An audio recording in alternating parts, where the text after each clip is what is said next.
Добър вечер на всички в YouTube. Би трябвало вече да сме наживо там. И след няколко секунди ще сме наживо и в Facebook. Тази вечер наш гост е Benjamin Von Wong от Монреал. Така, сега да се пуснем и в Facebook. We're going live on Facebook right now. Yes. So we are live on Facebook as well. Добър вечер на всички във Facebook.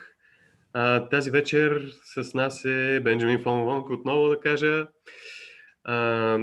Ще си говорим на една тема, която на български я преведохме да преживееш популярността и как да бъдеш актуален. Оригиналното заглавие беше Surviving Virality, което на български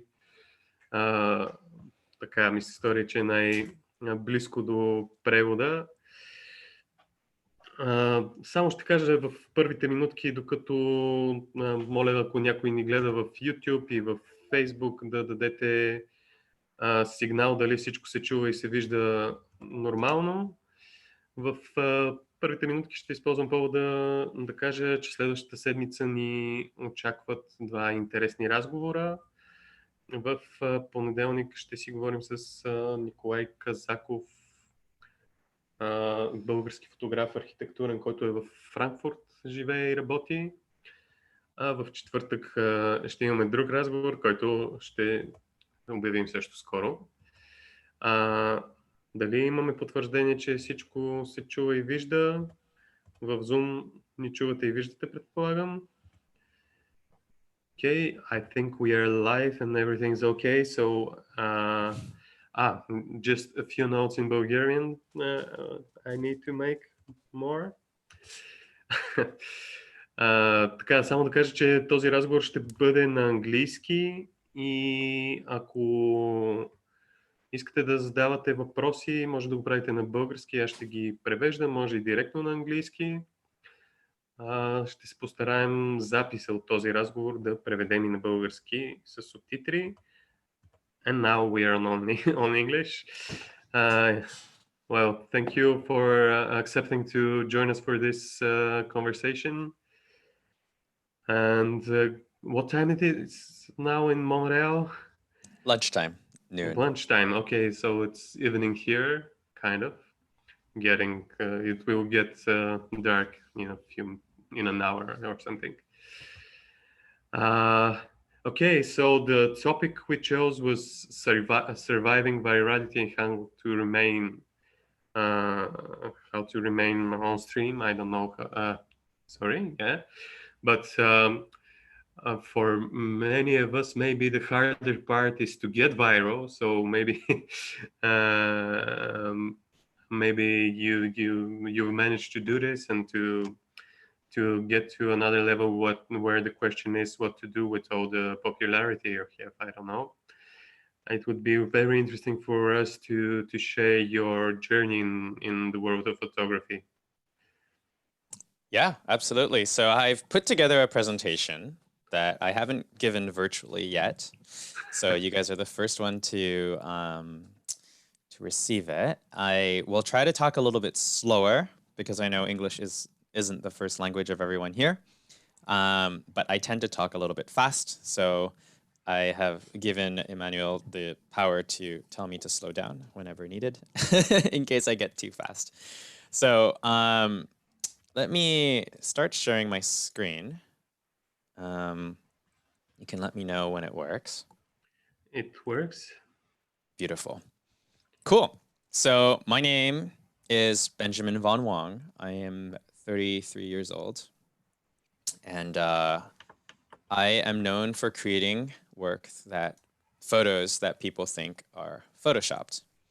So I create works like this with the intention of getting people to stop and stare. I want them to look at my projects and wonder, what am I looking at? Is it real? Is it fake? Was a guy really there? What is actually the whole thing made out of and how was it done? And so the work that I create is almost designed to create a sense of curiosity, because I want people to ask questions. Because once they ask questions, then you can start exploring a little further. So I can tell them, actually, this is a photograph, and it was built. It's made out of wood, LED lights, there's plastic straws, there's pieces of plastic everywhere. And actually, I didn't build it alone because I don't know how to build anything on my own. I built it with the help of hundreds of volunteers coming together to help bring this project to life inside of a mall in Vietnam. And that the reason we did this, you know, those plastic straws, 168,000 plastic straws were collected over the course of 9 months to raise awareness for plastic pollution and how easy it was to collect all of this. All right, so when you get people curious, you have the power to start a conversation. You have a power to start a conversation because now they're interested in what you did, how you did it, and most importantly, why. I think that art has a lot of power. It has a power to start conversations, it has a power to shift people's hearts and minds, it has a power to do so much more than just entertain people. Because it inspires us. It's the invisible piece that connects our hearts and our minds. And we all know that people make decisions based on how they feel, not what they know. And if we have the power to leverage, if we have the power to convince people, or if we have the power to communicate a feeling, and we have a power to associate a feeling with an action, there's something truly magical there. I want to rewind a little bit to just start about talking about like how I got started, because I think the work that I do today has gotten so large and elaborate and extravagant that it becomes really hard to connect with it. But I think by looking back and connecting a couple of the dots, you can see how the lessons learned earlier in the journey actually mean a lot more as you move further down the line. So I bought my first camera in November 2007. I, was taking pictures as a hobby. A girl had just broken up with me. And for me, initially, taking photographs was all about a medium of expression. I wanted to find different ways to simply express myself. And so this was during one of the breakups that I had. I was just looking for a way to express my sadness, as you can see, of this breakup. And I would just use Photoshop. I would go online, find a tutorial, figure out how to do something, and then just replicate it. And I was too shy to ask anyone to pose for me because I didn't think I was very good. So I just used myself as a model, taking photos inside of my bedroom and finding different ways to manipulate them. Photoshop, one of those amazing tools that allows you to do so much with so little. So that was kind of my earlier experiments. And over time, as I got a little bit better, I learned how to use flashes. I started gaining a little bit of confidence. So I asked my friends, my family. This was the new girlfriend I had at the time. And we would try to transform ordinary spaces into extraordinary things. So on the left, you'll see an excavator. And really the thing that made it cool was composition and lighting. In the middle, there's a photograph of a piece of graffiti that we found. And by simply taking up a bunch of newspaper, throwing it up into the air, and having some lighting and costumes, we were able to make something that was just a piece of graffiti on a wall into something really beautiful. And then on the right, it was just a garage shed, one light, hair, makeup, and a model. And I just started layering these different pieces of the puzzle, learning how to not just capture an image, but to build an image up from scratch using whatever I had that was available. And so for me in that phase of my life, it was about trying to transform the ordinary into the extraordinary. And over time, I started to realize that what got me excited was playing around with special effects, like doing things that were just felt a little bit magical, because it ignited that sense of curiosity in people in a way that just gave me a lot of motivation. So I learned a lot of things during this phase of experimentation.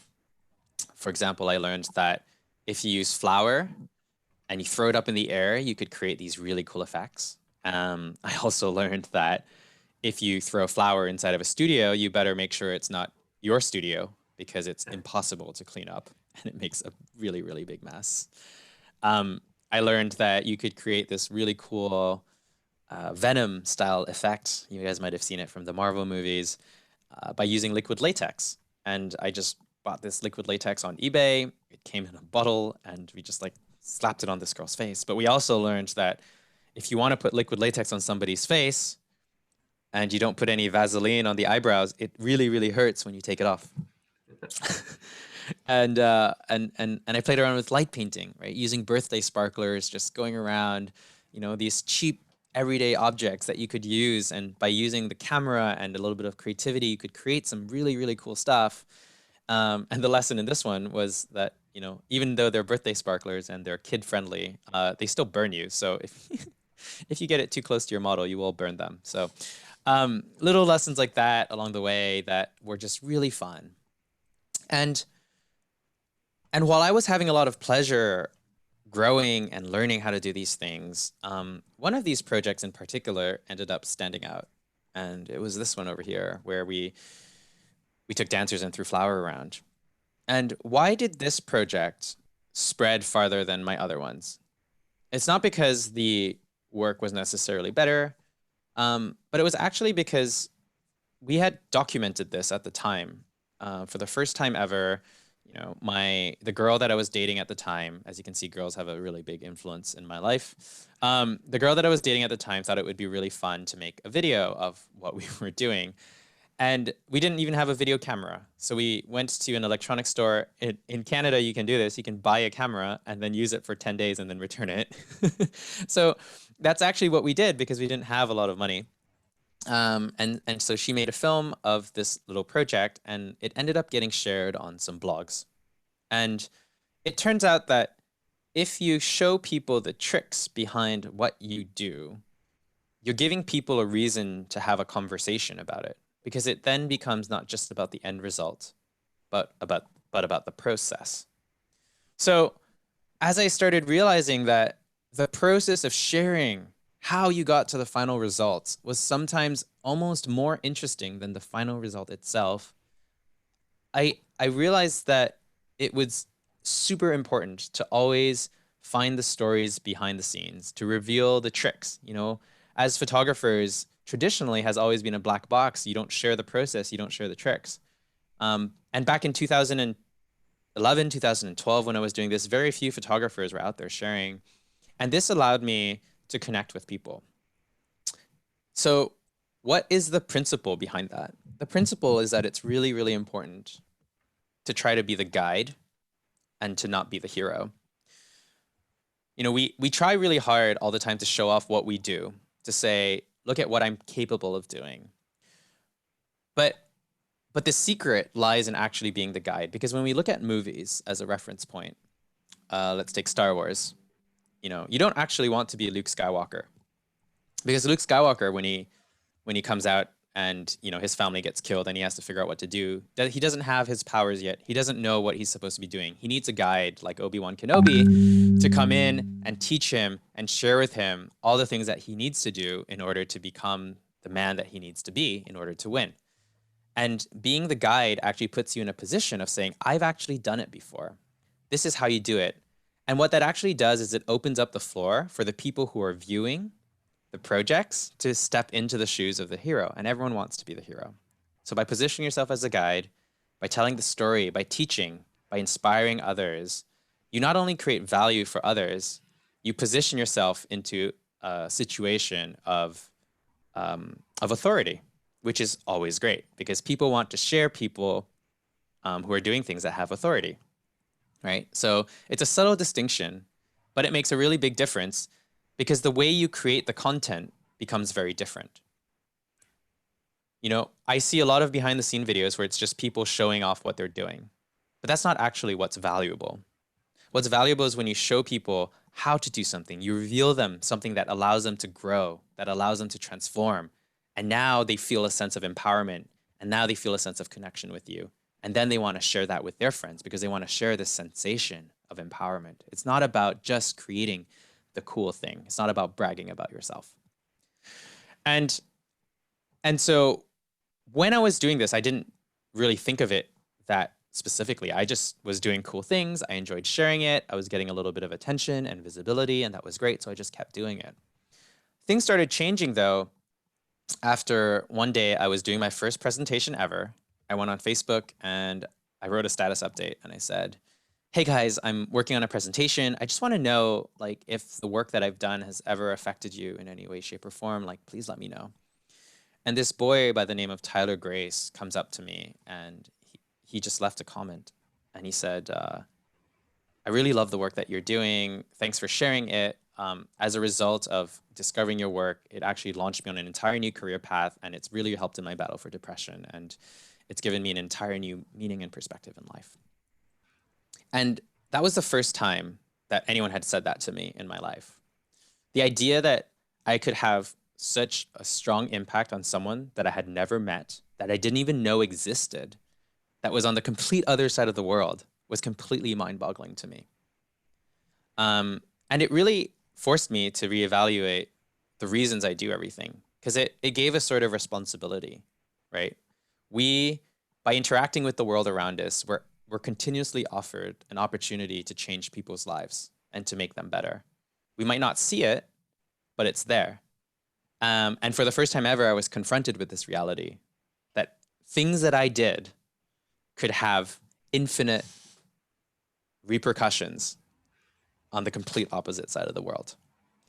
And so one of the first things I did after having that conversation was I reevaluated why I was doing my work. You know, as a photographer, I had a day job as a hard rock mining engineer, and it just really made me feel like, why am I doing this day job anymore, right? If my skill and my ability to affect people is in my art, then I should probably pursue that. So I quit my day job. I started traveling the world. And the way I traveled initially was through education. Once again, if I go back to that idea of being a guide, not the hero, by offering to teach people something, by offering to show them techniques, ideas, inspiration, I was able to organize workshops around the world. And so that when you go teach somewhere, you have a free plane ticket somewhere, and you might earn a little bit of money on the side. I'd make a bunch of new friends. I'd have a bunch of new sofas to crash on. And I just kind of did that for a little while. I traveled around the world from place to place. Oh, this was in Slovakia, in Bratislava. This over here was with a pyrotechnician, Andre Das. And, you know, the way I met people was no different. It was all through this idea of sharing and being receptive to constructive criticism and connecting with different people who like the same things as me. Andre and I actually met through the internet. He saw the video of me lighting that man on motorcycle on fire, and he left a comment and said, the photo is nice, but the firework really sucks. And I was like, who is this guy? He knows what he's talking about. Because I wasn't happy with that photo shoot, right? And so I went to like look at his profile, and I noticed that he was doing this phenomenal pyrotechnician work. And I was like, oh my gosh, I need to work with this person. And he's like, and so I replied to him. I'm like, hey, can we work together? And he was like, well, let me know when you come to France. So I organized a workshop in France, ended up in France, and we got to collaborate and work together. And, you know, as things started growing and going well, I went from teaching workshops to speaking at trade shows to speaking at conferences. I was going around, and the work that I did got better and better. I started shooting with more and more expensive equipment. This was shot with like Broncolor lights, Mamiya Leaf Credo 80, all things that I couldn't afford to buy, but that companies lent or gave me because I was sharing the inspiration with a photography audience. But, you know, one problem started to happen, and it was this realization that no matter how successful I became as a photography educator, I could only teach people. And, you know, the more complex your teachings get, it's like a pyramid. The higher up you go on that pyramid, the less people you're actually reaching. And I was a lot more interested in the idea of getting hired to do crazier things. I wanted to do things that I wasn't able to do. I wanted to do things with bigger budgets. But photographers don't hire other photographers. They only hire photographers to do workshops. And so what that meant is that I needed to find a way to be discovered. But my work wasn't really spreading. It was only spreading within photography circles. I wasn't hitting the other demographic. And so there's just always this question in the back of my mind. How do I reach more people that aren't just photographers? And I didn't have the answer, but the answer sort of came to me through the process of creation. And it was only until I did this project where I tied a model 30 meters underwater in a shipwreck in Bali that I was able for the first time to reach mainstream media. This is the first time that I really went viral. And the photographs are pretty. I don't know if they're the best photos that I have ever taken from a technical perspective. You know, they all follow the rules of third. They have good lighting. They portray an interesting subject, right? Like all the technical things of composition. But the major difference between this image and this project and all the projects that I had done in the past is that you could describe this photograph in one sentence that was interesting, right? So if we go back and we look at this one, how would you describe this photo? This is a bird lady in a bird costume on a rock with some cool waves, right?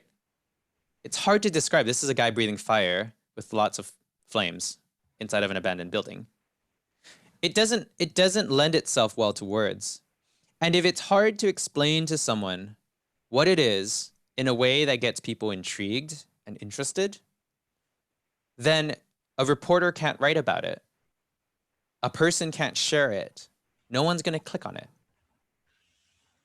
So thinking about how people are going to share the work that you are creating is super, super important. Here's another example of that. I did this project with an organization called Smugmug. They're a photography hosting company. They host my photos, they host my website. And we had become friends.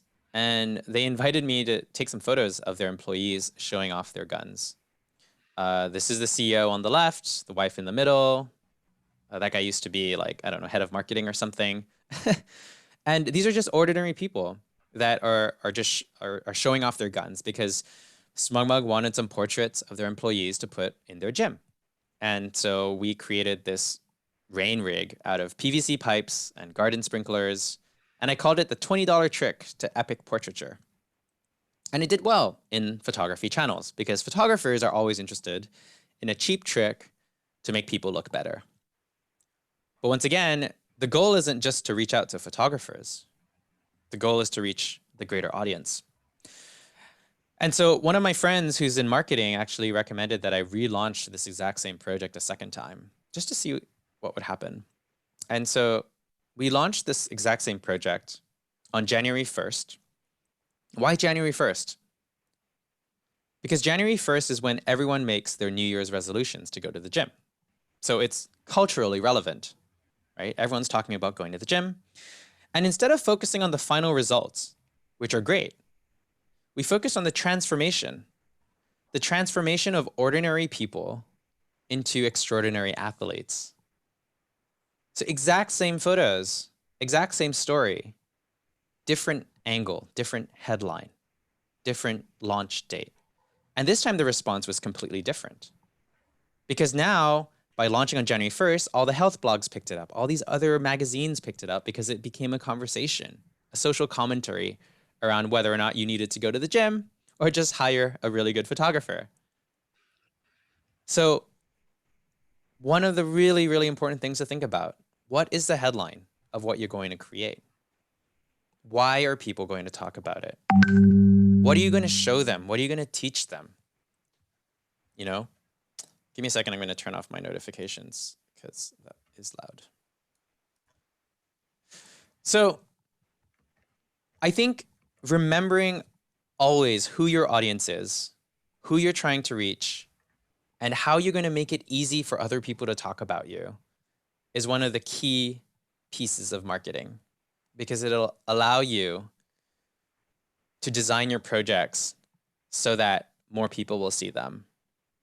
And this is something that I try to do now in my projects, even before I start them. I try to think about, how is someone going to talk about this? why would it be interesting for them to share it? And if I can't really come up with a good headline, then I often try to pivot and restructure the entire project. Now, sometimes a headline comes a little bit later. Sometimes it's not obvious. I personally don't always get it right. I'm not a really good writer. But just the thought of thinking about it, I think, can make your project a lot better. So as a result of this sort of new idea, I started pivoting my projects in a different way. I'd always think about the marketing, right? So this would be a real life Disney princess, right? And it's in a library in Austria. We had this designer from Poland provide the dresses for us, but all those were just details. It was all about getting people to share it in the first place, because this is what a real life Disney princess might look like. Oh, and it's all real, by the way. Let me show you how it was done. Putting superheroes on the edge of a 40-story skyscraper. You know, these are people dressed up in bodysuits, hanging out the edge of a building to show to what great heights they would go for their customers. And the interesting thing is that even if you don't like the photos, even if you think the photos are too processed, it's not your style, you know, all that doesn't really matter, because you know what those disagreements are actually called? They're called engagement. They create more comments, they create controversy, they create conversation, they create interaction, all the things that people like to see. And so this is something that was like really interesting to me, whereby the image itself was just an opportunity to talk. And so as a result of these projects, and as a result of like being able to attract attention and get things to spread, I started getting work. Ballantine's, which is a whiskey company, actually called me up and they're like, hey, what is something that you've never done before that you'd like to do? Can we hire you to do it? I was like, what do you mean? Anything? And they're like, yeah, just something really weird, really crazy that you think would resonate with you. And I was like, oh, okay. So, you know, we took this project 30 meters underwater on a toxic layer of hydrogen sulfide, which is that little mist of a cormorant fisherman. And that bird on here is actually a stuffed bird. It's a taxidermied bird, and that's a freediver holding his breath 30 meters underwater for no other reason than to do something crazy. And eventually I got like the biggest commercial campaign of my career, because someone had seen my work with the pyrotechnician, Andre Das, and had said, hey, could you actually create wings of fire for this commercial campaign that we're doing? We just want you to use our cell phone. So this is for cell phone company Huawei. You guys should know it in Bulgaria, I think. It's one of the largest. We do. Yeah, one of the largest cell phone companies in the world. And in 2015, they just invited me to create a campaign. And they're just like, hey, we have this new light painting feature on our phones, and we want you to create something just using the phone. And so I took all the knowledge of light painting and then I applied it into this campaign. And this was the most successful project of my career. I mean, this is on the side of the Westfield Mall in London. I had like my face playing in front of movies and movie theaters all across Asia, and it was like the photograph was in all these different airports all over. And I don't know, I think in some ways this is the thing that I had been working towards, right? It was the dream job. You know, we all dream of getting paid to do what we do best as artists. And for me, it sort of had the opposite effect. It was in 2015 and I got this campaign and it was just like, is that it? Is this the top of the food chain? Where do you go from here? Just make more money, sell more products, you know, get more faces on billboards? Like, what does the future hold for someone like me? And I think while most people would capitalize on the opportunity and go get work and save money and, you know, do cool projects, for me, I just felt really pointless. So I almost quit photography as a result of this. I started wanting to do documentary filmmaking, and I just realized that, you know, when I thought back to the projects that mattered the most to me, they weren't about the things that I had accomplished or the amount of money that I earned. It was more like, I think projects like this that really spoke to my heart? So I've just gotten off a 10-hour or so flight from Singapore to guys hear Albury, this? and we're off to surprise Tyler Grace, whose 21st birthday is coming up, and his wish was to meet me. So we're going to be granting a wish right now, and that would involve putting me in a box and showing up on his doorstep and taking him on a 1-week adventure. Let's see how it goes. I want to strap a GoPro onto my head so that when I pop out of this magical box, we can record Tyler's astonished face.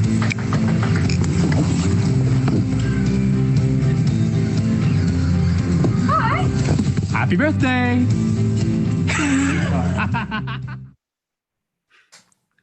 So that was Tyler. This was the same guy from the photo earlier, right? The same guy from the photo earlier. Yeah. And, you know, to be able to use your skills to make a difference in someone else's life, I think is what really spoke to me. That's why I do what I do, is because of the ability to inspire and connect and transform lives. And I wasn't getting any of that from my commercial work. And so I just kind of got stuck on this little like treadmill of figuring out like, what exactly could I do with myself? Like, how could I take the ability to transform a person's life and make that into something I do as an everyday thing? How can I make a career out of making a difference? And, you know, I ended up just taking 1 week going around with Tyler and just hanging out with him, asking a bunch of questions, making a bunch of introductions for him. And, you know, for me, it was just a trip. Like it was just another trip, just another adventure that I had done. But for Tyler, I think it really meant a lot more. And all it took was for me to take the time to go and have the intention of making a difference. You know, once again, to go and surprise him, I gave a talk in Australia, and that paid for the plane ticket. And then I just had to invest a little bit of time to make that difference. But how to make that sustainable? How to make that into a career? That was like a big question. So in 2016, I actually decided that I wanted to do more good. I put my career on pause, and I said that no matter what projects happened, like no matter what opportunities came up, if there was not an impact angle to it, I didn't want to do it. And this was really frustrating because in my mind, I was going to take my portfolio, which was pretty good, and go to a bunch of nonprofits and companies and just be like, hey guys, let's do this impact thing. I'll work for you for free. I just want to do a project. It's going to be great. And I thought people would want to work with me. But it turns out that nobody wants to take a risk on you if you don't take the risk on yourself first. No one's going to trust that you're able to do something unless you show it to them that it's possible to do it alone. And so in the initial phases, you know, it took me a long time, and my girlfriend came up with the first idea. She really wanted to go storm chasing as an excuse. And so running after storms was a cool idea, but I was like, how can we make storm chasing something impactful? Just ask that question. And so we finally came up with the idea of using storms as a metaphor for climate change and having ordinary people in front just doing their own thing. And then, you know, we called this series Climate Change Doesn't Care. Climate change doesn't care about what you're going to wear today. Climate change doesn't care about what's on the news. And to be honest, these weren't my best pictures, right? Like, they're not the most exotic. They're not as fantastical. They're not as surreal. But the adventure behind it, right? 2 weeks of chasing storms and the experience of trying to pull something like this together and then tying it into a bigger cause, like thinking about how can we make this into something that can educate people, that can inspire them, that can move them to action, was the first time that I actually saw that, you know, maybe there is a way that fantasy and impact can live together. And so that just like planted the seed. And so since then, I was like, okay, maybe there are other opportunities. So I was invited to teach a workshop in Fiji. And once again, same thing, teaching, traveling.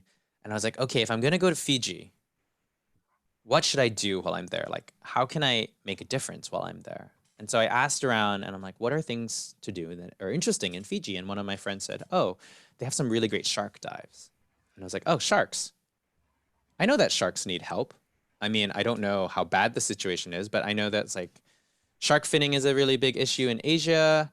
Is there a way that I could get involved? So I started doing a bunch of research and I started learning that, you know, we kill over 100 million sharks every single year, but sharks are super important because they're an apex predator of the sea and they help protect the environment and the ecosystem, and they're being decimated and killed all over.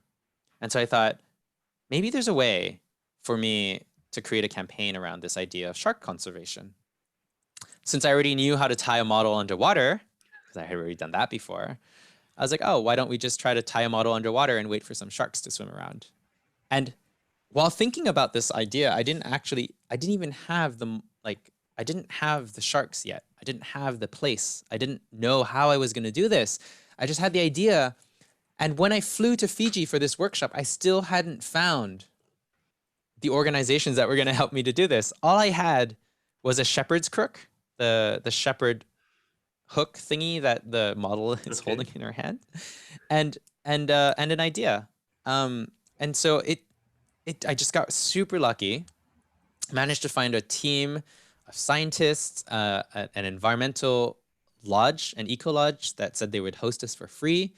I flew a videographer over and the model flew herself over.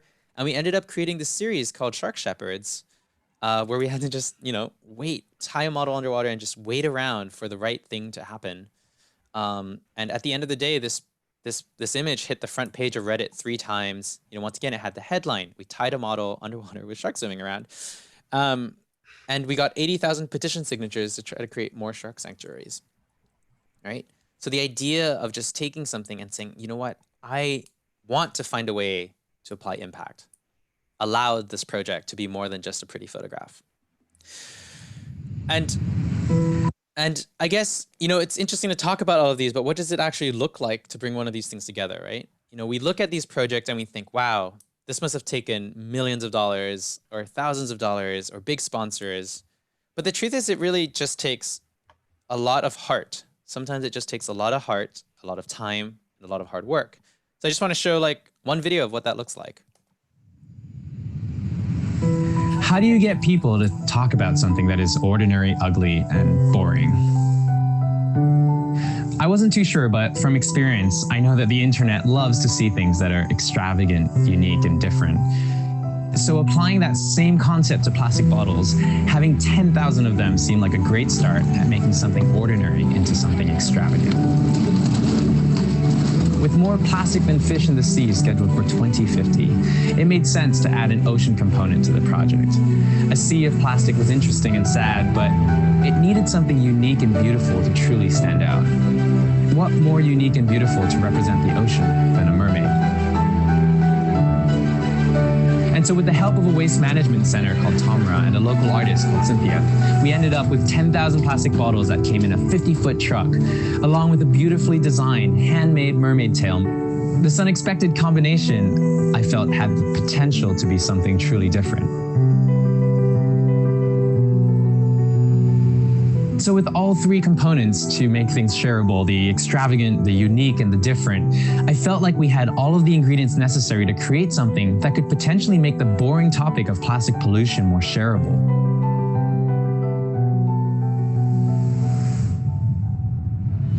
As the shoot deadline crept forward, dozens of volunteers joined us in our quest, contributing whatever they could, from helping us clean and delabel thousands of bottles, to rigging up my camera to the ceiling with plywood and pulleys, to borrowing a 52-inch TV from Costco. For the mermaid, talented artists came together to transform our beautiful model into a believable mermaid. And before I knew it, all the pressure was on me, waiting to see if the concepts would work or just be flushed down the drain.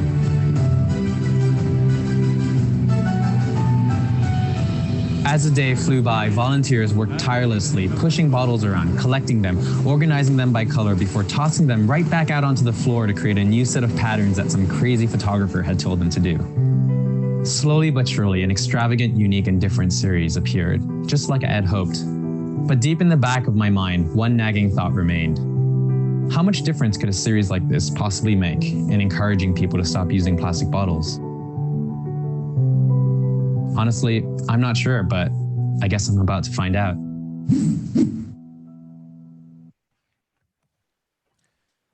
So this project ended up getting 37 million views online.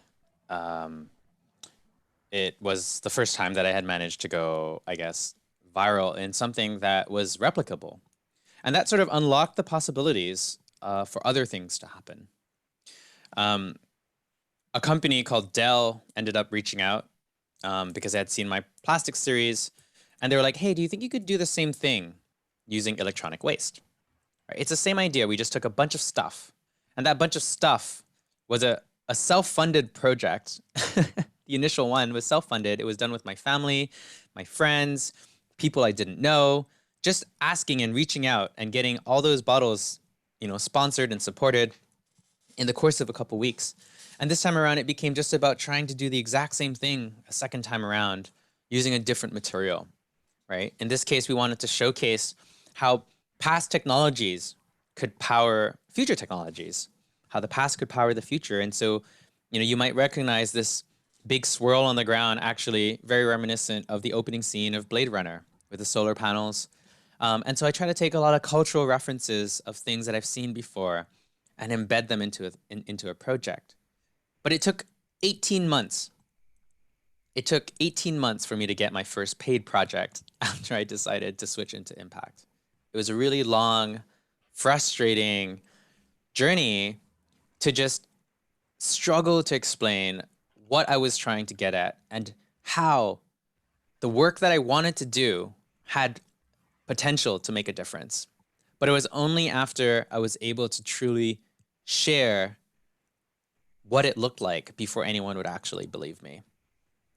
And along the way, as I started doing these projects and I started getting known for it, different people started reaching out.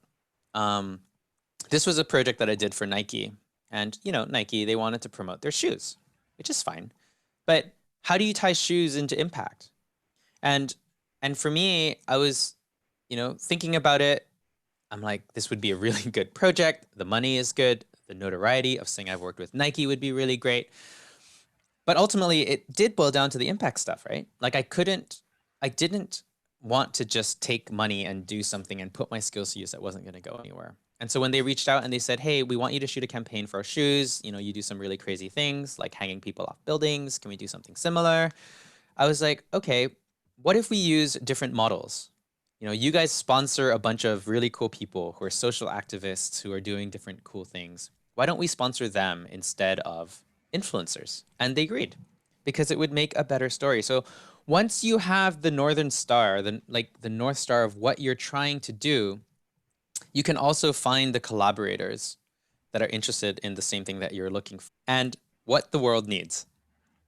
So what you love, what you're good at, what you can get paid for, and what the world needs. And the theory is that if you can figure out, and so the expertise that you accumulate over time kind of expires.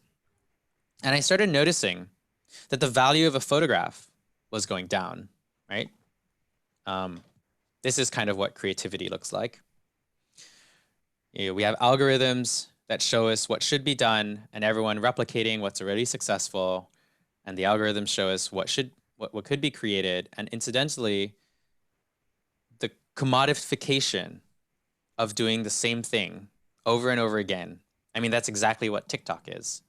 One person sets a trend, everyone else follows. Everyone feels creative, but they're all just doing the same thing. And I think this is sort of the direction a lot of creativity is headed towards. And so I had a choice, right? Do I fall into the bandwagon of doing the same thing?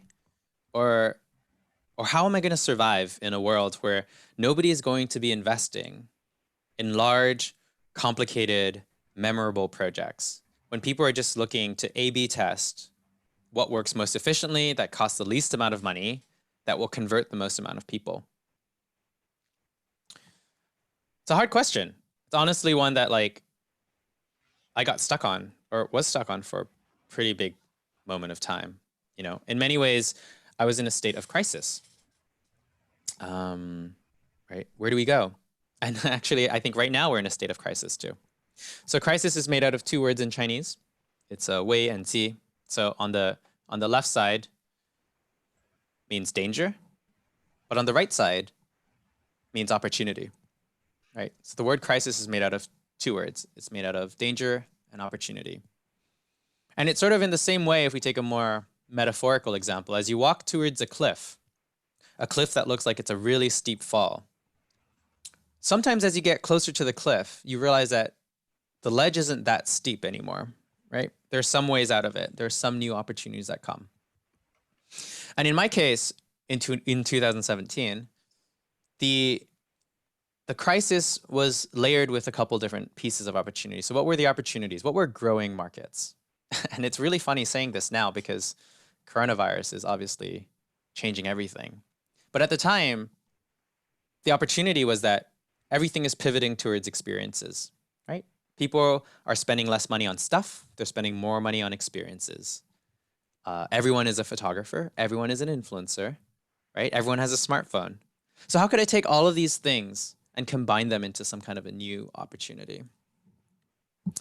And so I started to think, well, if what I'm really known for is taking photographs and building worlds, right?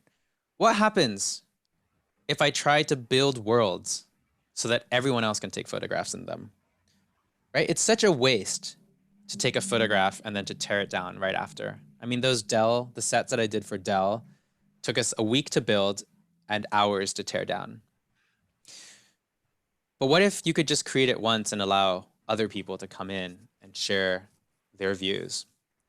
This was actually taken with over 18,000 plastic cups. And we collected them over the course of just a day and a half. And we built this in Singapore to talk about plastic pollution again. But the one difference between this project and the last ones is this time around we left it. We left it there for 6 weeks. And anyone could come in and use it as a canvas for their own creativity, right? And at the end of the day, for me, what I'm gunning for is impact, right? I want to change the world. I want to empower more people to talk about this. It's not about ownership of the actual photo. It's not about taking a better photo than anyone else. It's giving everyone the power to make a difference. And that's something that I've been playing around with a lot. So just when I seem to have sort of figured everything out, we have coronavirus. Thank you very much. So experiences are obviously not happening. Travel is not happening. Bringing communities together is not happening. My thing currently that I was actually playing around with was, what if you actually stopped trying to change the world and change everyone's opinion about things? What if you just tried to change one community, one school, one group of people, one neighborhood? If you aim small, then you can actually say that the work that you've created had the opportunity to change something. You can measure it. And that's been something that I've been really trying to play with and figure out. But now with coronavirus, I'm actually back at home in the room I went to university in, where I took the first photographs. And all the work that I had lined up, every single project disappeared. Like over 6 figures of projects gone. And it's just an interesting place to be.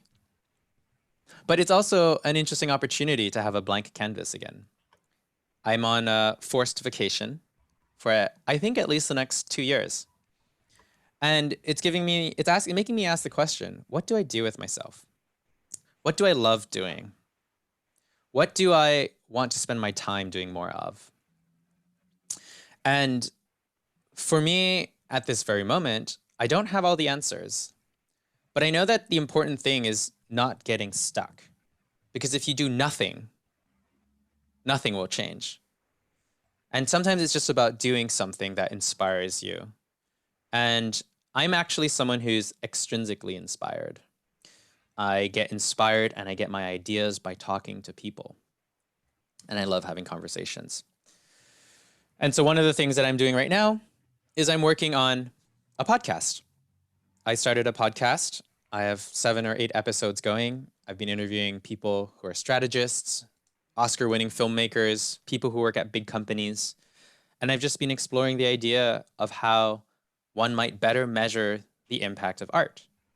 Because ultimately, for me, the big question isn't how can I create better art? The question is, how can I empower more people to create more impactful art? How can I allow everyone to make a difference and integrate impact into their lives? And that's a topic that I'm really interested in exploring. Now, what it means for my career, what it means for my life, what it means for my direction, I don't actually know. But then, do any of us really know?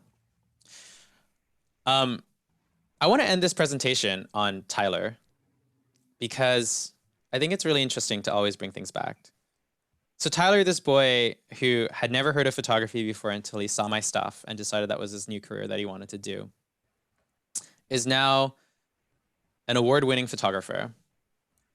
He's got a chronic illness. It's called fibromyalgia. He's got multiple chronic illnesses, actually. And so he's always sick and always in pain. And he's now using his skills to share with the world what it's like to be someone who's living with a chronic illness.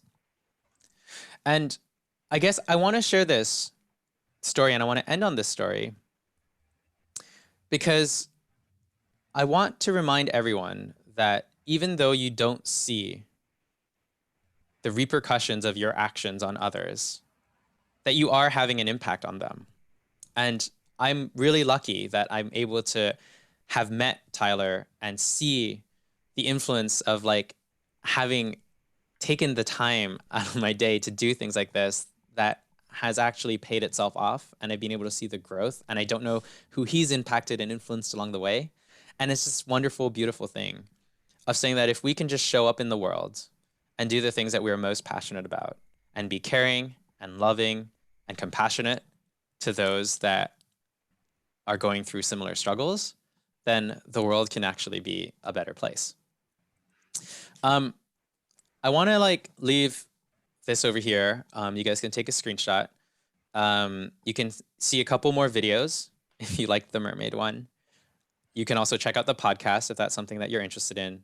And if you just want to ask me any questions, now's a great time because I have a lot of time.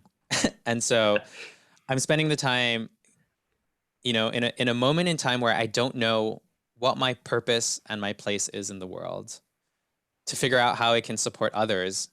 Because ultimately, you know, I might be a 33-year-old unemployed dude living at home, which was not the plan. But I have the privilege of having a home and having internet and having food and having my health. And so if there's something that I can do in this time, which is to give back and support others, I think that's the most important thing. And I want to, there's just one like exercise that I want to do. I'm going to use this USB cable over here. This was done to me at a wedding, and I've always thought it was the most interesting thing. So if this is your life, say it's like 100 years, right? And I take this entire story that I just told you today and I divide it up. So it took me like the first 25 years of my life to figure out what I was good at. You know, the idea of taking crazy photos, going on crazy adventures. And then it took me like another 3 years to figure out how I could get paid to do it, right? It took me a little while to figure out how to earn money. And then once I figured out how to earn money, I wanted to make an impact. It took me another like 3-4 years to figure out how to have an impact, right? So like, this is how much time has gone by in my life right now. And now we can add a little notch for like coronavirus, like what the hell's going on? And while things feel really dramatic, really, really dramatic when you're going through struggle and hardship and questions, and this is something that I'm trying to remind myself right now too, I think what's important to remember is that this is how much time we've had, but that there is still this much time left to figure it all out.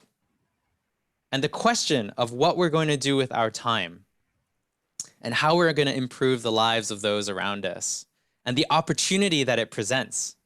We have so much time to put our skills to good use and to make a difference. And so it's just something that I thought I'd leave you guys with. Thank you very much. Thank you. I just want to remind everybody that if they have some questions, now is the time. I want to say it in Bulgarian as well. Ако имате въпроси, сега е момента да ги зададете. I'm sure I have a ton of questions about everything you shared, because what I love about your work is this, well, that you are aiming to change something, to have an impact, and that's something I'm also working on with the things I do, in a different scale, maybe in a different place on earth, maybe. And it's really amazing. What you told seemed like a really easy way to go on. It's just like a flawless journey. But could you tell me something more about all the struggles you had? Because I'm sure there were a lot. Oh, there's so many struggles. I mean, it's always easy to take like the best pieces of your life and to put them in a presentation, right? Like, of course it makes sense now that I'm telling the story. And, you know, in 5 years, when I talk about the crazy experiments that I did during the coronavirus that led me to the next phase of my life, it'll make so much sense. But like right now, I mean, I can take now as an example. It's just like what I do is to go around the world and bring people together to rally around causes to like create something that they've never done before. And like, and the people who pay for that are the people who are part of big events, which also bring people together. And this is a marketing budget where no one is marketing anymore for causes that are not really important right now, because everyone is not focused on the environment or plastics. Everyone is focused on people and jobs. I mean, like literally, if you look at my career right now and everything that I do, none of it is helpful. None of it is helpful. And maybe the world is on pause for now, but as different parts of it start to reopen, you allow groups of 5, you allow groups of 15, you open some schools up here and there, you know, so on and so forth. What I do is at the end of this. So this could be 2 years, this could be 3 years, right? I don't know. And this is an example of like where I am now. And to figure out how I fit in, it's a big question. I don't know. But I think keeping the eye on the prize, and the prize is impact, which means that it's not about going and trying to do a photography course and a workshop to sell it to make money, and keeping in mind that what I like to do is to like learn and grow, and not to go backwards and damage control and like doubt everything that's been done. I think it's just like an important thing. Like when I set out to do the impact stuff, you know, I only gave myself 1 year, and I was like, oh, you know what, I'll do it for 1 year. And if it doesn't work, I'm going to go back and try to make money and figure something else out. And it didn't, you know, I didn't get there. I missed my goal, but then I felt like if I went back now, I would lose all the progress that I made and it would have nothing, right? It never makes sense when you're in it, right? You're just there, your head's down, you're trying really hard to figure something out. But I'm sure that everyone can think of a moment in time where they are now is thanks to some stupid decision they made a couple years ago. Or some dumb or some really bad thing that happened has now turned into a really beautiful thing. And that's just the way life is. Like, you can try to control it, but you're going to lose. If coronavirus has taught anyone anything, it's probably that we are not in control. It's a nice reminder that we can think we're in control, but we're not. And so the next question becomes, okay, if you do not control the world that you're in, what can you control that you can do about it, right? And so it's a little bit of a mindset. It's easy to solve other people's problems. It's a lot harder to solve your own. So I am constantly battling with that. You know, we like to chart out happiness from a creator perspective. So, you know, you're happy, sad. You know, you get on a creative project, it's great, and then it doesn't do well, and then you're sad again, and like the creative journey is always like that. And just to remember that, you know, for you to have the great moments, you have to have the really shitty moments. Otherwise, you'll just always be average. Is also important to remember. And so it all sounds like very soft, squishy life lessons, but I think those are actually the ones that get you through. Like those are the constants, right? How you navigate the world, your perspective on it, how you deal with failure. All of these things are tools that don't matter about the profession. Photography is just a tool. The question is what you do with it. What are you going to accomplish with it? What kind of lifestyle are you going to have through photography? The photography is just a camera. Okay, we have some questions. Are you gonna prepare a presentation of your failures? Continue the subject. I have projects that have never been released. But the thing is, like, think of failure as like multidimensional. You can have a successful photograph and a failed marketing campaign. You can have a successful photograph and a successful campaign that actually ends up hurting the very people that you're trying to help. And that would be a failure. Sorry? Did this ever happen to you? I mean, I don't know if I can pull this up quickly enough, but I mean, there are tons of projects that just don't go the way that you plan for them to go. So when you get into impact, it becomes really complex because you have to always worry about the consequences of what you do. You know, there's a saying, and that is that the road to hell is paved with good intentions. Just because you think you're helping someone doesn't mean you're actually helping them. It's like you can't just go, like Tom's shoes as a model, as an example, buy one shoe, give one shoe to the poor. What you're actually doing is you're devastating the local economy, right? Because now you've just taken jobs away from all the people who were making and repairing shoes in the first place.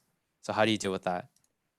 So impact is actually really complex and it takes a lot of time and it's a lot of energy, but I think it's also really meaningful.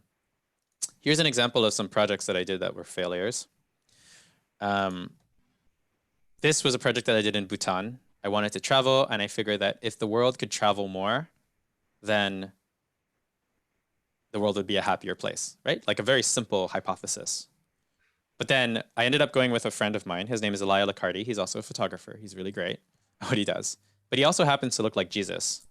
So this photo series that I ended up creating, which was designed to like encourage travel, ended up actually looking like colonization, right? It's like white Jesus coming in to like talk to all these poor little Asian peoples, right? So like a total failed project that I never actually launched because it just felt wrong. The photos are beautiful, but the messaging was wrong. And so what are you actually trying to accomplish? This is an example of like a failure inside of a success, right? This project too that I did was, you know, designed to talk about pollution, obviously air pollution. So we created this idea of climate refugees and we had this like big old mining machine and a bunch of people. And it was like super dark and super grimy and it looks like Mad Max. But the people that liked this photo ended up being all people who were like liberal, who already like agreed with the messaging. So what did I actually accomplish by putting this photograph together? Not much. I mean, the photos were cool. The video was cool. It was successful. It got a couple million views. But it didn't actually touch the people that I was trying to reach. So in that way, it was a failure, right? So like, I think failure is not linear. Even this fire photo that I did here, lighting this guy on fire, this is like a failed photograph. Like the failure is that like the flames were burnt. This guy wasn't lighting on fire properly. It was actually like a really crappy shoot. It's like a 12-minute video of me trying to light a guy on failure and not succeeding properly. But the failure of this project led to meeting this guy, which led to meeting this guy, which led to getting my biggest project. So was it a failure or was it a success? Because we learned something from it. We grew from it. So yeah, failure is not binary. It's not success or failure. Okay, what is keeping you to be on the ground, on your feet, till the spirit is really high and success is with you? How you manage with success and failure? Okay. Oh, wait. So I don't understand the question. Is he saying like, why am I so happy? No. I mean, it's easy to be positive now. No, and only have to how be didn't positive. you get overwhelmed with success and sucked by it in some directions? Yeah, Oh, I see. I understand the question like this. Maybe it could be Right. transformed. I mean, I don't know. It's just like what's important to you. For some people, it's important to just be recognized and create cool things. For me, I gain value when I can positively affect people's lives. And selling cell phones or whiskey is not the kind of impact that I would like to have on my tombstone, on my legacy. Like Ben created great photos that helped companies sell more stuff is just like stupid. So, I mean, I think it's just important to remember like why you're doing what you're doing. And ultimately, like if you think of art as a tool, then it becomes really very much about what you're trying to accomplish with your art. And one of the things that I've been trying to do lately is to remind myself that impact is about two things. It's not about, there's a difference between output and outcome. The output is what you create. The outcome is what happens as a result of your creation. So if you want to have impact, then you have to think about what that impact is, what it looks like, how is it going to be measured? Because if you believe that the only role of impact that you have is to shift someone's heart and mind, then that's all it's going to do. If you want to change a policy, if you want to change a rule, if you want to change an election, if you want to change something, you have to like think about it when you're creating it. Because that's where like a lot of the power lies in how you design your campaigns. So those are like the topics that I'm really exploring on the podcast with different people. When did you know that you're good in photography? I mean, you saw good pictures and you want to know how they were taken. I'm reading a question. Or you bought a camera and started learning with it. How did you start? And You at can what go point? on Flickr and look for like Von Wong, and you're gonna find every single photo that I ever took from like ever. And you'll see how bad the first photos were. But that being said, I mean, photography is easy. You know, photographers like to think that photography is this like crazy, complicated thing. I think there's just like a sense of value that comes from it. But like photography is like 3 settings. It's ISO, shutter speed, and aperture. And then there's composition and framing. And then maybe there's a little bit of lighting. But like this is kind of like the work that I started off doing. That was like fantastical, surreal. Like I think I improved fairly quickly. But I don't think I'm the best photographer. I'm not that great of a photographer. I'm really good at bringing people together to do crazy things. But at the end of the day, I'm not the best photographer. There are far, far, far better photographers than me. If you lock me in a room with a bunch of other photographers and we have the same camera and the same lighting and the same setup, most likely I'm going to do a worse job. So yeah, you can see my work and you can see my progress all on Flickr. Okay, next question. Can you name one or more of the biggest mistakes you have made in your career? Wow, everyone really likes my failures. I opened the door. I said, sorry for this. Greatest mistake. Is it a mistake if you learn from it? I think, I don't know. That's a really hard one. I like to think that I learn. Maybe a recent mistake. You know when you like receive a project and you're like, this is a really bad idea. These guys don't know what they're doing. It's not gonna work. But then you're like, oh man, the money is good. The name is good. This would be a really great thing for my portfolio. I'm sure it's gonna be okay. You know that like moment in time where you you just know it's a bad idea and you just talk yourself into doing it anyways. Yeah, I've done That's it a bad quite idea. lot, so I Yeah. know the pain after.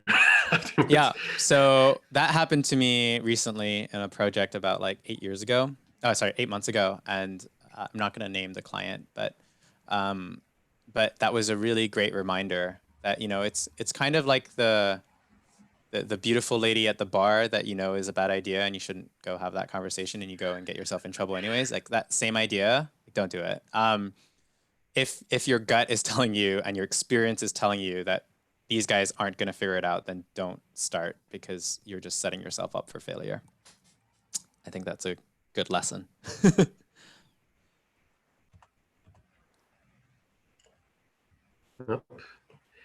Имаме прекъсване на връзката. Надявам се, че... Are you here? It stopped for a second. Oh, yeah. Yeah, I'm here. I don't know if it's my connection or... Okay, we have another question. It's not about failures or mistakes, so it's more... You're a very creative photographer. Thank you for the presentation. What inspires you? Is it the global pollution the biggest inspiration for you? Okay. Well, like I said, I get inspired extrinsically, right? It's the people I talk to, the places I visit, the things I read, the things I watch. And so for me, it's really important to recognize that. And it's why I have this podcast going so that I can actually have an excuse to meet people in a time where no one's meeting anyone, right? Like I need to find ways to stay stimulated. And it's a challenge. I'm not going to lie. I mean, I've been traveling for 10 years, like 6 months out of the year. And now I'm at home and I've left the house like 10 times in 2 months. So like, it's just a change of pace. But everyone is going through it and it's never going to be glamorous on the ground. So yeah, find out what you need to be the best version of yourself and make the time and space for it.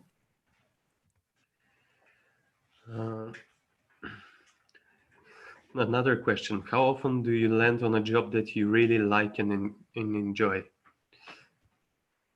Oh, well, I turn down projects all the time. So generally speaking, I only take on projects that I believe in. I say no to a lot more projects than I say yes to. And so what I'm really proud of is that if you go onto my website and you go onto vonwong.com and you look through my portfolio, you should not be able to tell which projects were paid and which projects were not paid because they were all fun.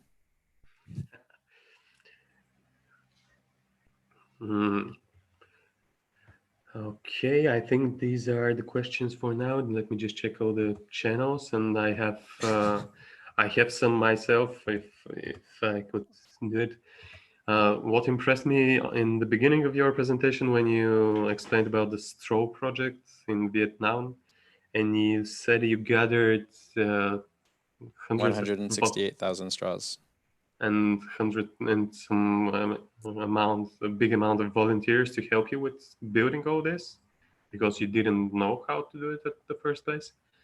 And how do you start a project? You have an idea and you search for the people who could help you build it online? Yeah, basically, yeah, that's basically it. I mean, the only reason the straw project happened was because there was an organization and a lady called Julia who really, really wanted me to come and was willing to do the groundwork to find the different pieces of the puzzle in order to make it happen.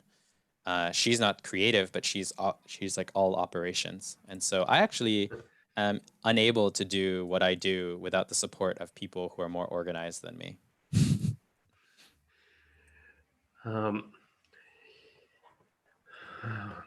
You shared in our conversation before this that you are working on this on some new ideas, that now photography, you don't even consider yourself a photographer anymore because you find you're searching for new ways to express to give the impact you're looking for. Well, I take like 20 photos a year. So am I a photographer? I mean, I spend so much time on emails and planning and talking to people and meetings and putting things together. Like, to me, photographers are the ones who never let go of their camera. They go to event, like they're constantly shooting. They're seeing the world in a different lens. I used to be like that, but I'm not like that anymore. So it's hard. I mean, people like to put people in boxes. So if calling me a photographer gets me work, that's fine. Calling me an artist gets me work, that's fine. Some might call me a consultant. Some might call me a designer or a strategist or a marketing person. You know, it really depends on who you talk to. Everyone sees you in a different lens. There's one question there posing a couple of times because you mentioned Star Wars, and how big of a fan of Star Wars are you? And so, I used to read a lot of Star Wars books. I have like a whole collection of books here actually from my childhood. Like, I am very sad that the extended universe has now been deemed as non-canonical, but that's another conversation. But yeah, I used to read tons of Star Wars books. I don't like the movies very much though, but it's another topic of conversation.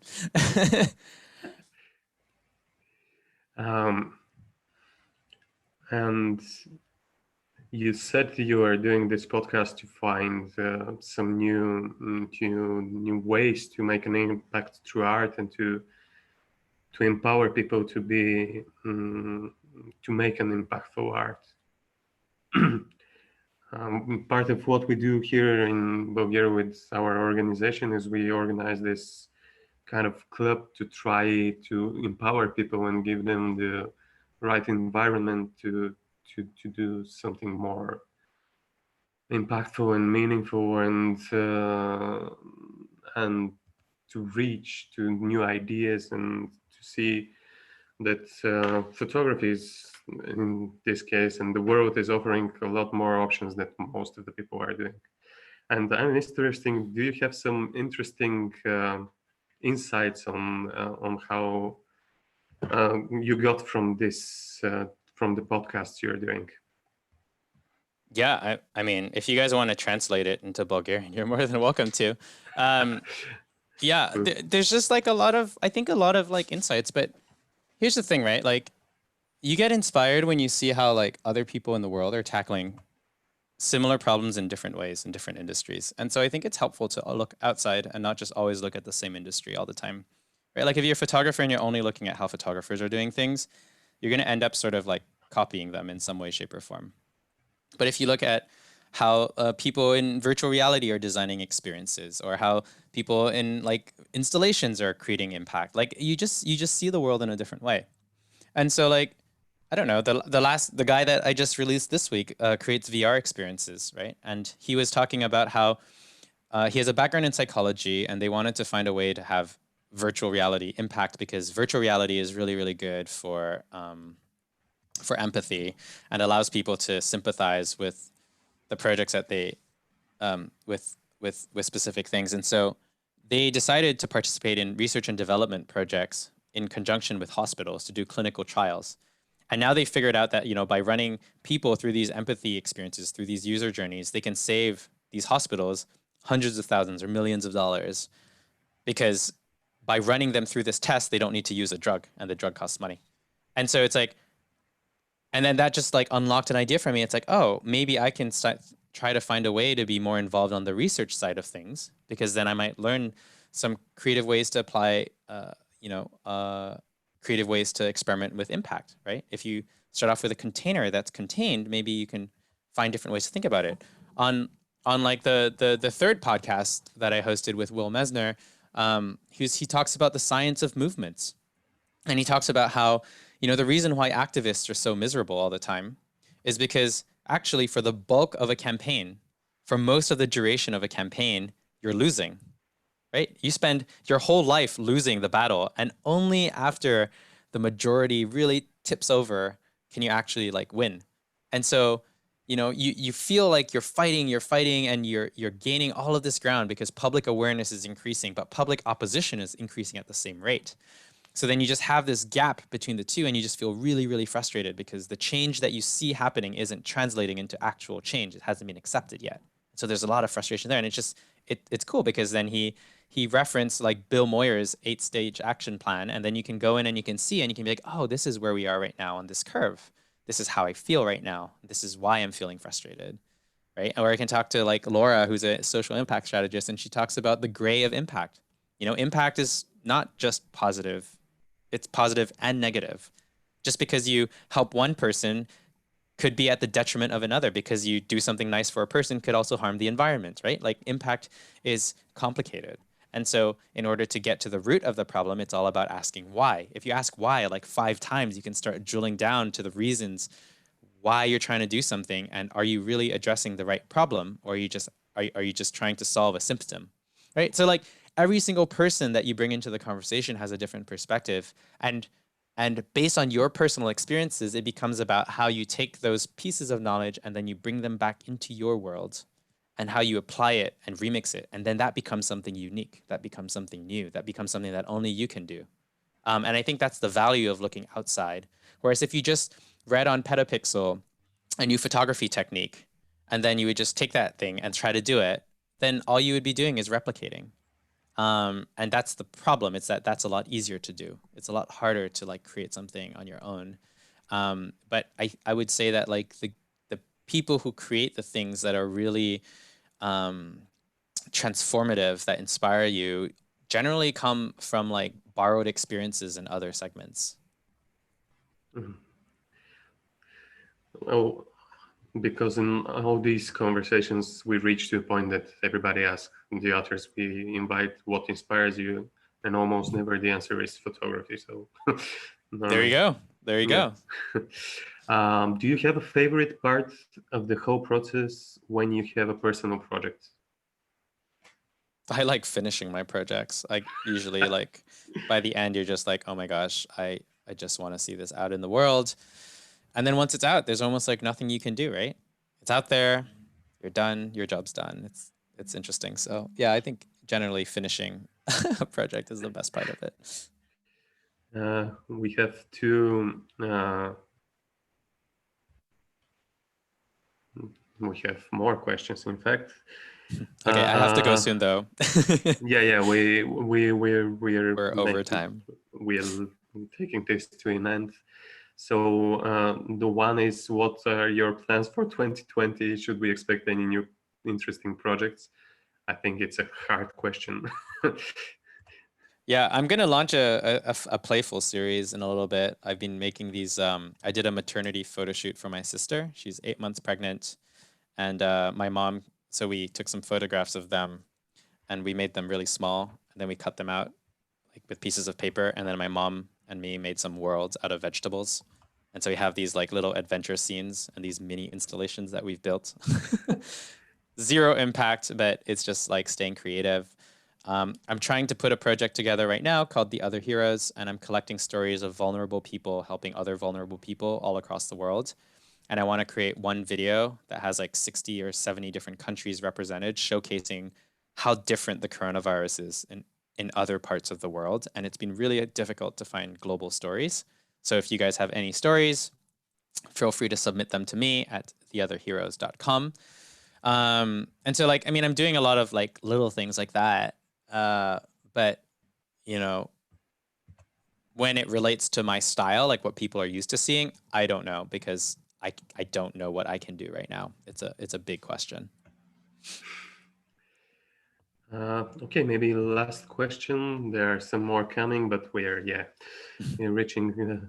Are you planning something in Bulgaria? This is just a question. I will leave it in the air. And most of your photo shoots are with collaboration with a lot of volunteers. Is it hard to find that many people to help on a project? It's gotten harder and harder to find volunteers. It used to be a lot easier. And it's just harder because just because you post something online doesn't mean people see it anymore, right?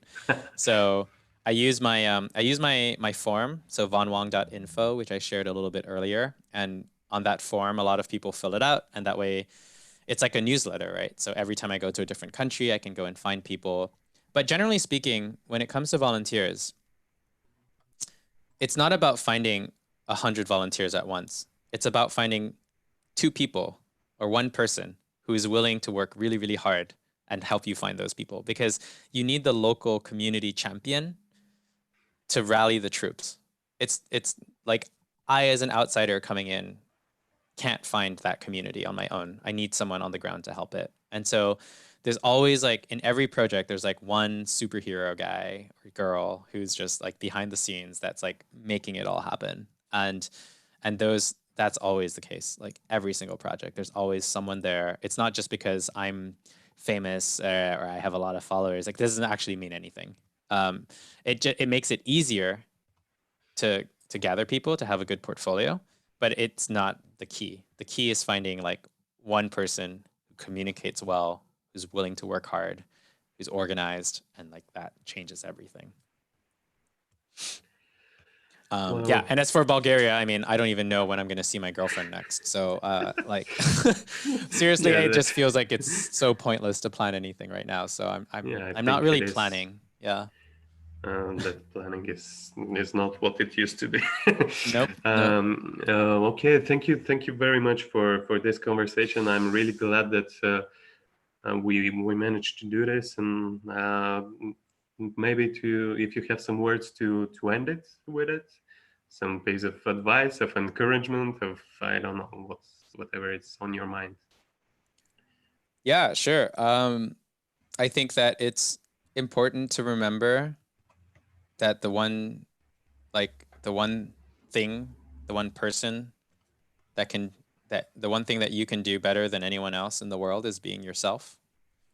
So what that means in practice is to think about how your skills and your experiences and your abilities and your experiences make you unique, and how to sell that, how to market that, how to transform it into an opportunity. It's the one thing you're going to have to live with forever. It's the one thing that you're always going to have, no matter what happens. It's the one tool that, you know, will constantly grow and improve and become better over time. And the better you can understand that, and the better you can use that, and the more control you can have over it, instead of blaming the world, blaming the economy, blaming the government, blaming something else, the more power you will have to make a difference. And so if there's something that you're unhappy with, or there's something that you want to see change, or something that you want to do, like, think about how to do it, not if you should do it. Well, thank you. We get a lot of positive comments, but well, Yep. Thanks for having me. Wish you guys the okay. best. Well, I'm starting to switch this off from all the networks, so everybody in YouTube, bye-bye.